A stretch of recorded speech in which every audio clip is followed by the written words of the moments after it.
కేటీఆర్ కలిసారు తెలంగాణ ఈరోజు హైడ్రా ఎల్లుండికి అసెంబ్లీ జరుగుతుంది. అందులో హైడ్రా గురించి హైడ్రా విక్టిమ్స్ నష్టపోయిన వారికి పరిహారం ఇప్పించాలని దానిపైన చర్చ జరపాలని చెప్పేసి నేను అన్ని ఆపోజిషన్ లీడర్లకు రిప్రజెంటేషన్ ఇస్తున్నా, జీవోలు పెట్టి. అందులో కేటీ రామారావు గారికి ఇచ్చిన, మరియు ఇప్పుడు Aleti Maheshwar Reddy BJP LP leader కూడా ఈయనకి ఇక్కడికి వెళ్ళిపోతున్నా.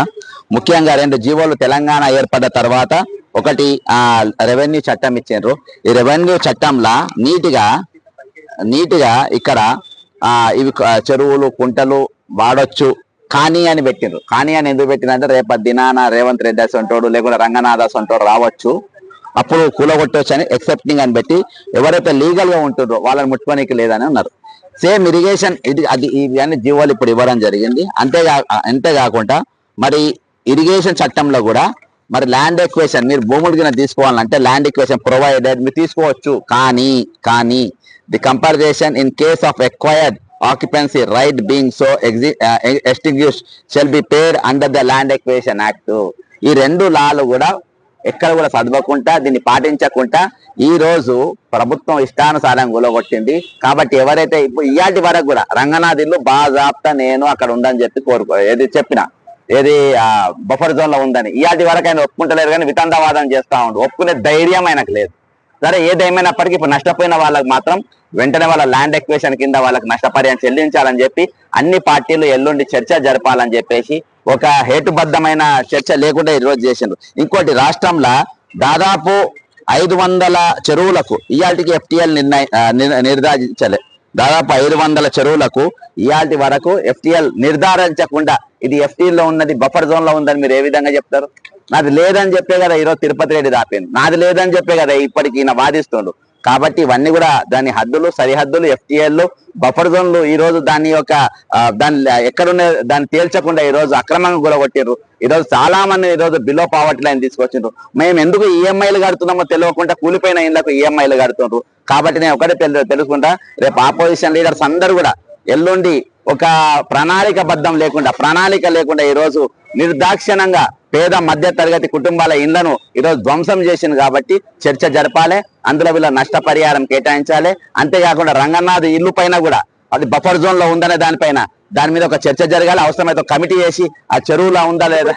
హైకోర్టు కూడా గైడ్ లైన్స్ ఉన్నాయి కదా, చెరువులు గుంటలు ఆక్రమించడం పూర్తి చేయొచ్చు, వాళ్ళకి ఏం అవసరం లేదు. కానీ ఈ చట్టాలు ఉన్నాయి, ఇవి దాటిపోవద్దని కూడా ఉన్నాయి కదా. ఈ చట్టాలు ఇవి చట్టం చేసినది ఇరిగేషన్ చట్టం అయినా కానీ ఈ 2 చట్టాలు నష్టపరిహారం ఇవ్వాలని ఉన్నది. మరి దేనికైతే ఇప్పుడు వీళ్ళే చెప్తుంది కదా, దీనికి 500 చెరువు అసలు ఎఫ్టీఎల్ ఎక్కడ నిర్ధారించి మీరు గులగొట్టిండ్రు, దీనికి బఫర్ జోన్ ఎక్కడ నిర్ధారించారు, దాని దగ్గర మీ కౌంట్ ఉందా, మీ దగ్గర లెక్క ఉందా, లెక్క లేకుండా ఎంత గులగొడతారు. కాబట్టి ఈ రోజు వాళ్ళ దగ్గర ఆ మ్యాప్ నేను చూపెట్టినా కదా, మరి రంగనాథ్ ఇల్లు ఎందుకు గులగొడతలేరు?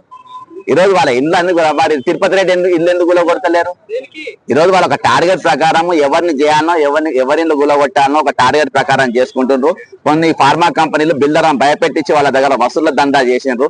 ఈ రోజు సరే నువ్వు ఏ దందా చేసుకుంటావో చేసుకో, నువ్వు దందా చేస్తున్నావు నాకు తెలుసు, కానీ ఈ రోజు వీళ్ళకి మాత్రం నష్టపరిహారం ఇవ్వాలి. దీనికోసం అసెంబ్లీలో చర్చ జరగాలని చెప్పేసి నా ముఖ్యమైన ఉద్దేశం. దీనికోసము ఎన్ని పార్టీల ఇళ్ళని దొక్కుతా ఎంతమంది దగ్గరకైనా బతిపోతా. మీరు చెప్తున్నా కరెక్ట్. హైడ్రా చెప్తుంది ఏంటంటే ఆక్రమిత స్థలాలు మాత్రమే కూల్చున్నారు, ప్రభుత్వ స్థలాలు లేకపోతే చెరువులు పార్కులు వాళ్ళు చెప్తున్నారు కదా. మరి అందుకనే మరి రంగనాథ్ ఇల్లు కూడా అలానే ఉందంటున్నారు కదా. మరి అది ఎందుకు గులగొట్టారు? ఈ రోజు ఎందుకు ప్రయత్నం చేస్తుండు? నా పేరు చెప్పి ఎక్కడెక్కడ ఫోన్లు చేస్తుండ్రు, నాకు చేస్తుండ్రు వేరే వీళ్ళకు అర్థమైందా? జడ్సన్ అంటే చెప్తే అట్లా చేస్తారు, ఇట్లా ఏమో మాట్లాడుతుంది.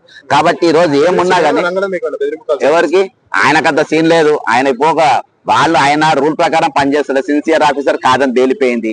ఆయన ఇల్లు బఫర్ జోన్ లో ఉందని తెలిసిపోయింది. ఆయనకు ధైర్యం లేదు. ఇప్పటిదాకా పిరికి పందలేక భయపడుతుండ్రు, స్టూడియోలో ఎంబడి తిరుగుతుండ్రు. నా ఇంటర్వ్యూ తీసుకొని నా ఇల్లు బఫర్ జోన్ లో లేదు, నా ఇల్లు ఎఫ్టీఎల్ లేదని గుండెలు బాదుకుంటే చెప్పుకుంటే తిరుగుతాడు. అంత మించిన దురదృష్టం నేనైతే నా ఇల్లు బఫర్ జోన్ లో ఉందని నిరూపిస్తారు. 2 నిమిషాలు కూలగొట్టుకుంటుంది. 2 నిమిషాలు సిన్సియర్ కాదబ్బా, అంత డ్రామా అది. సిన్సియర్ ఉన్నట్టు స్టూడియోలో పొట్ట తిరుగుతారా? స్టూడియోలో పొక్కన తిరుగుతారా అబ్బా? వాళ్ళందరినీ పిలుచుకొని ఈరోజు ప్రెస్ పిల్లలు చెప్పుకుంటారా? ఈ రోజు ఇవాళ ఇంకా చాలా ఉన్నది, ముందు ఇంకా చాలా తీస్తా. ఆయన ఎన్ని అక్రమాలు చేసిందో ఏందని ముందు తీస్తా. ఆయన అదొక చిన్న అంశం అయినది. కాకపోతే పెద్ద అంశం ఏంటంటే ఈ రోజు నష్టపోయిన ఎవరైతే మధ్య తరగతి వాళ్ళు ఉన్నారో, ఎవరైతే కూలిపోయిన ఇండ్లకు ఈఎంఐలు కడుతుండ్రో వాళ్ళకు మాత్రం నష్టపరిహారం ఇవ్వాలి. అదే ఏ చట్టం అయితే అది చెప్తుందో ఆ చట్టం జీవోలో ఇప్పుడు కేటీఆర్ రామారావు గారికి ఇచ్చిన, ఇప్పుడు బీజేపీ ఎల్పీ దగ్గర కూడా పోతున్నా, ఆయన కూడా ఖచ్చితంగా ఇస్తా. వీళ్ళందరూ కూడా మాట్లాడాల్సిన అవసరం ఉందని చెప్పేసి నా ఆలోచన. Thank you brother.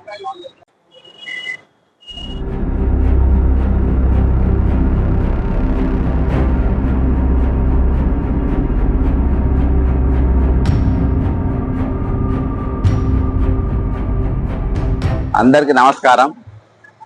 ఈరోజు ఇంతకుముందే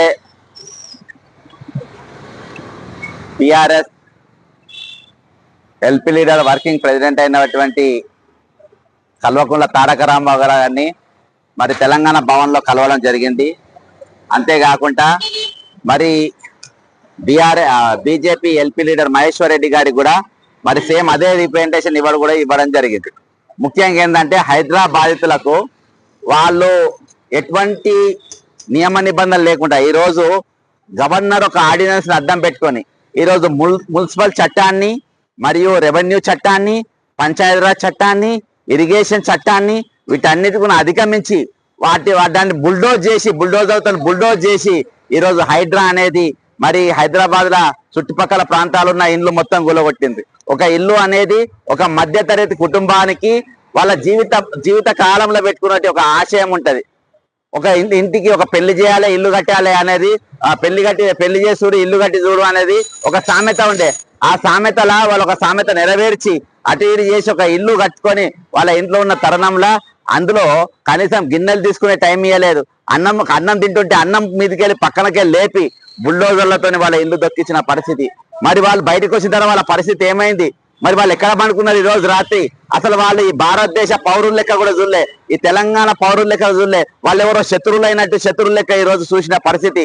కాబట్టి అంత భయానకంగా వాళ్ళ గూలగొట్టింది. కాబట్టి ఈ రోజు ఇప్పటి వరకు కూడా నేను దీన్ని ఈ 3 నెలలకెళ్ళి మరి ఇదే ఆపరేషన్ పైన ఈ రోజు ఉండడం జరిగింది. నేను ఒకటే చెప్తున్నా, ఈ రోజు రెవెన్యూ చట్టం ఏమని చెప్పింది. నేను ఈ రోజు మరి బీఆర్ఎస్ ఎల్పీ లీడర్ కు, బీజేపీ ఎల్పీ లీడర్ కు రేపు 9వ తారీఖు అసెంబ్లీ జరగబోతుంది. కాబట్టి మరి ఇల్లు కోల్పోయిన వారందరికీ, ఇల్లు కూలగొట్టిన వారి అందరికీ, కూలిపోయిన ఇళ్లకు ఈఎంఐలు కడుతున్న వాళ్ళందరికీ కూడా ఈ రోజు ప్రభుత్వం నష్టపరిహారం చెల్లించాలని చెప్పేసి మనం తెలియజేసుకుంటున్నా. రెవెన్యూ చట్టంలో నీట్గా చెప్తుంది. ఈ 2 పదాలు చదవకుండా, ఎందుకంటే రేపటి దినాన వచ్చే రోజుల్లో మరి రేవంత్ రెడ్డి అసంటోడు ముఖ్యమంత్రి కావచ్చు, రంగనాథ్ అసంట అయినా మరి హైడ్రా కమిషన్ కావచ్చు, మరి ఇవి కూలగొట్టవచ్చు అని చెప్పి అనుకొని ఆ రోజు మరి చెప్పిండ్రు. ఏమని చెప్పిందంటే, ఇక్కడ చూసిన విధులకు కూడా నేను చాలాసార్లు చదివిన, ఇక్కడ all lands reverse, streams, tanks, ponds, canals, lakes and flowing property of rights aspirating thereto are the property of the government. ప్రభుత్వం ఇవన్నీ ప్రభుత్వం చెందిన, కానీ ఎక్సెప్టింగ్, ఎందుకు ఎక్సెప్టింగ్ అని పెట్టింది? రేపు రేవంత్ రెడ్డి అంటే చీఫ్ మినిస్టర్ కావచ్చు, రంగనాథ్ హైడ్రా కమిషనర్ రావచ్చు, పేదోళ్ళ ఇల్లు కూలగొట్టవచ్చు. కాబట్టి ఎక్సెప్టింగ్ అని పెట్టి those belonging to persons or class legally capable of holding property and to the extent so far as the such rights are established. అంటే వాళ్ళకి హక్కులు ఉన్నాయి, అంటే నువ్వు నష్టపరిహారం ఇవ్వాలి.